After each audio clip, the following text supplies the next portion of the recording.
Being a teenager and living in a small town in the country is an interesting experience. Everyone knows who you are, and that can be both a good and a bad thing. The sense of community can really bolster someone's sense of self if people really dig who you are. However, if you're someone who feels different, someone who is different, it can often result in hiding who you are.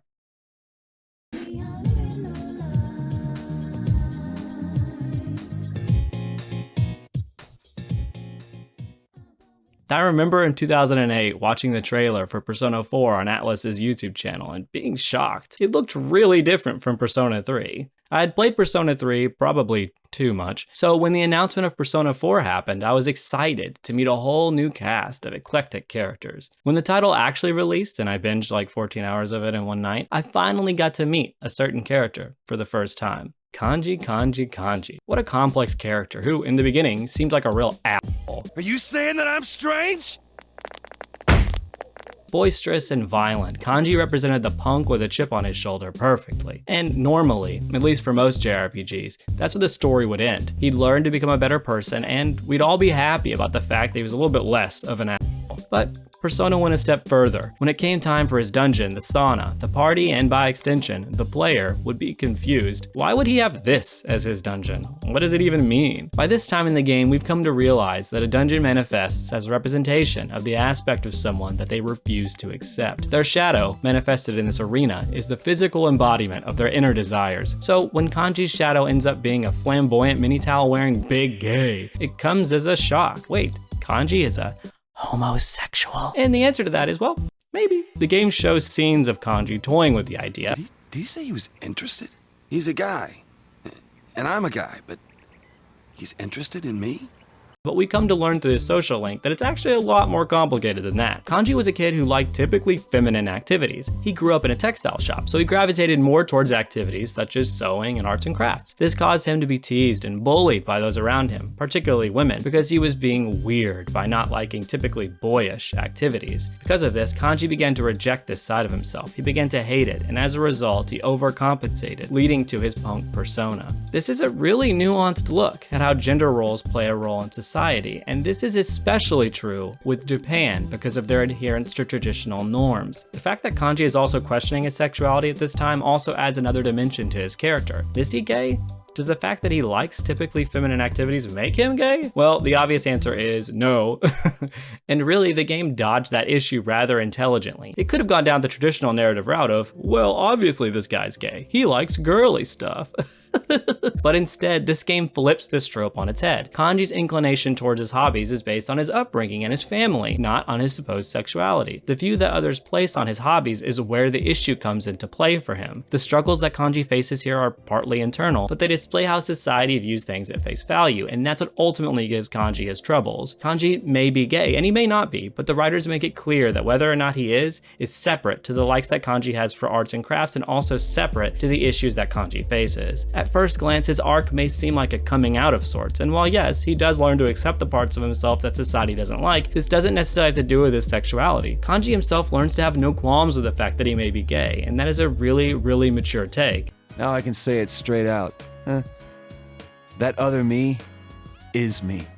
This isn't to say that gaming shouldn't depict characters struggling with coming out, because I do think that that's needed, but it is to say that there's often a layer missing in those stories, because they can often come off as hollow and trite. Kanji's arc here is something different, and that's important. Also, Kanji doesn't change immediately, which is seen through his social link. He's not made whole by accepting himself in his dungeon. He still needs time to really come to grips with what this means for himself and for his life. To be fair, this isn't only true with Kanji's arc, but everyone's. Persona 4 clearly shows that accepting who you are and leading a life true to yourself isn't easy. In fact, it takes a lot of time, but like how Kanji shows it, it all starts with the attempt at improving. I said earlier that Kanji is boisterous and violent, but that isn't totally true. He's also someone who deeply cares for his mother, who's nurturing to others, and who earnestly wants to better himself and free himself from a cage that society has placed him in. The character of Kanji is someone that I had never seen before in media. When the conversation of representation in media arises, it can often be bogged down with platitudes and strawman arguments from both sides of the conversation. But when I think of representation for myself,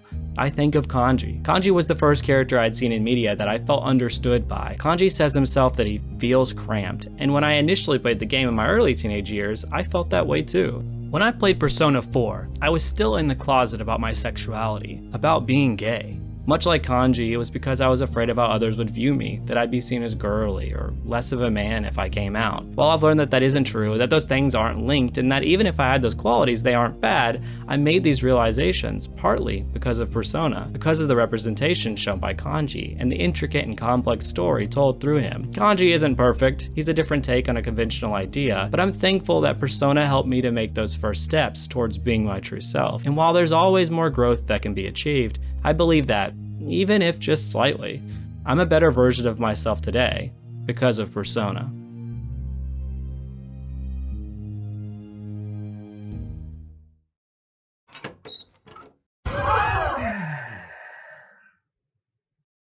Whoa, damn, dude. Did you just come out of the closet?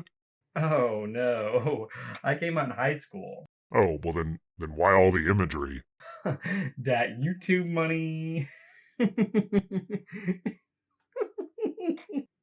So, what'd you think, Ted? Bobby Boucher, your mama's house stew! I did it! I finally finished the incantation! He's here!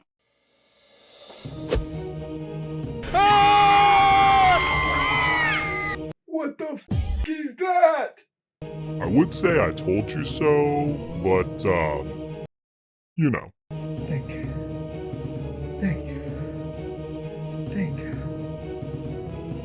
I've got it! Oh my god, are you gonna use the power of friendship to destroy it? No. Gay?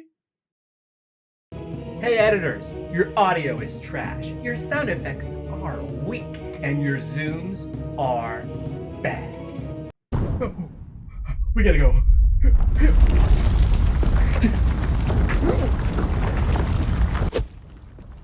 Oh hell no, I'm going to a different universe. Yes. Wait, what the? Come back! Don't leave!